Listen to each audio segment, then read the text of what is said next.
Nyunyoy nagbabalik. Shoutout kay Nash Yuan, kay Kawaki, kay Ronel, kay Zaijan, kay Allen, kay DT Shiro, at saka kay Melbert Rosileto. So dito mga Nyunyoy, sabi ni Melbert, basta bang idol, tas attachment sa KRM. So dito nakakuha natin yung KRM. So dito pinuntahan ko na yung kalaban niya. So isang photo, eliminated ka, gigis ya. So dito mga Nyunyoy, may nakita ko dito na nakadapa. Syempre pinuntahan na natin, ayun o, na-headshot ka boy.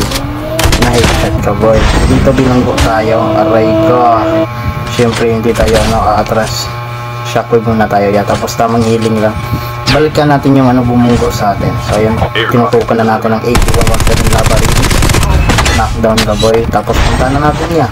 So pagpunta ko dito, andun yung camping niya, naka-jack 12. Ano ba yung jack 12? Ayan lang yan. Masakit ang KRM ko yun, gising nyo yan. So dito makanyo nyo yung kalaban. Excuse me. So dito tuloy natin yan. So ayan, nag-rewind ako. So dito may hinabol ako na naka-snowbee. Ayan, pumasok siya sa loob, pumunta sa taas. Syempre dito tayo sa likod, dumaan niya. Ayan, unang try, sablay. So pangalawang try, nakapasok din. So ayan, nasa likod na ako. Igis yan.